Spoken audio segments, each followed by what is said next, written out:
Hi friends, मैं दीपक चौधरी आपके सामने एक बहुत ही खूबसूरत कहानी के साथ। दोस्तों, एक बार की बात है, आरिफ खान और बबलू चौधरी दोनों फ्रेंड थे, बहुत अच्छे मित्र थे, दोनों में बहुत अच्छी दोस्ती थी। तो एक बार होता क्या है कि आरिफ खान हज को जाते हैं, तो वो अपना पूरा घर बबलू चौधरी को सौंप करके चले जाते हैं।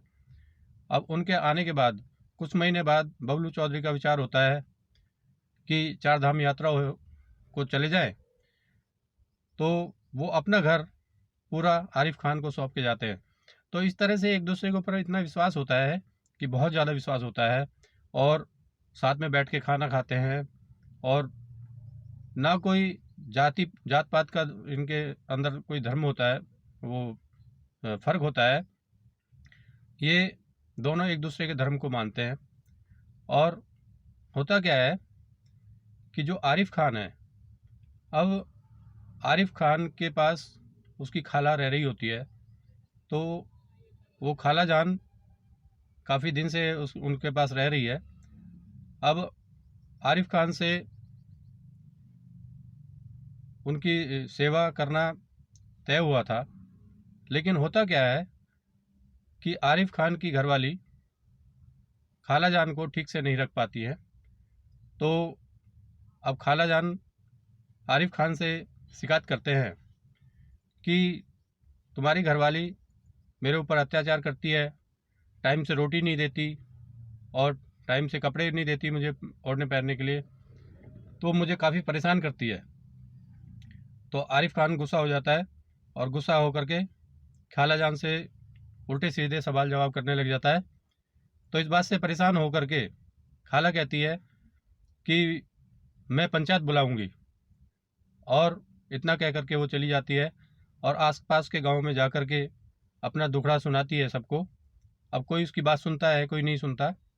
अब सबको न्योता दे करके आ जाती है पंचायत का कि मैं पंचायत करने वाली हूँ। अब इस तरह से सबको नोट करके आ जाती है, अपने गांव में भी सबको बता देती है। और लास्ट में वो बबलू चौधरी के घर पहुंचती है।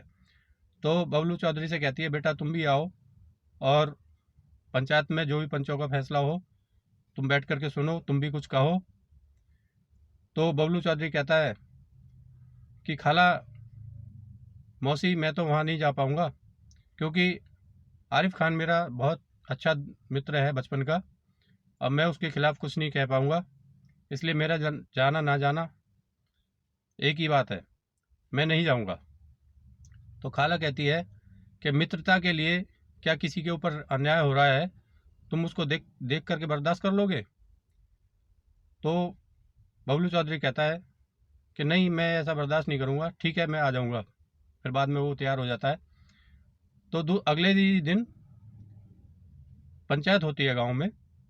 तो शाम का समय होता है, वहाँ पे काफ़ी बच्चे खेल कूद रहे होते हैं, और जो पंचायत के लोग हैं सभी पंच बैठे हुए होते हैं, आसपास का गांव के लोग सभी इकट्ठा हो रखे होते हैं वहाँ पे। तो जो नाई है वो हुक्का भरता है, और दौड़ दौड़ कर हुक्का भरता है। लोग हुक्का पी रहे होते हैं और हुक्के से धुआं निकाल रहे होते हैं बहुत ज़्यादा। तो अब खाला खड़ी होती हैं, और खड़ी होकर के कहती हैं, पंचो, मैंने 3 साल पहले आरिफ खान को अपनी पूरी जायदाद दे दी थी। इसके बदले में इसने ये निश्चय किया था कि मैं तुम्हारी पूरी उम्र सेवा करूंगा और तुम्हें किसी बात का कष्ट नहीं होगा। लेकिन अब आरिफ खान और इसके परिवार के बच्चे और इसकी पत्नी मुझे बहुत परेशान करते हैं, और मैं कहती हूँ कि मुझे महीने की पैसे दे दिए जाएं, जिससे कि मैं अपना खुद ही करके खा लूँगी।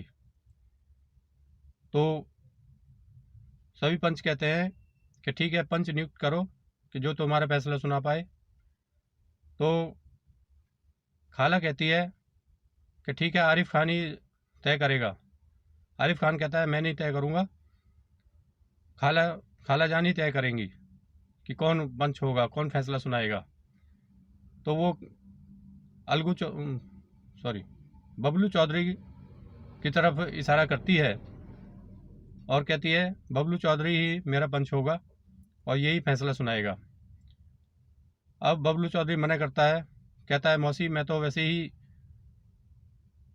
आरिफ खान का दोस्त हूँ और मैं क्या फैसला सुना पाऊँगा। तो खालाजान कहती हैं कि पढ़े ही तुम उसके मित्र हो, लेकिन जब यहाँ पे पंचायत में आप आ गए हैं तो बेटा आपको न्याय की बात कहनी ही पड़ेगी। तो इतना सुनकर बबलू चौधरी खड़े हो जाते हैं और दोनों तरफ की दलील सुनते हैं।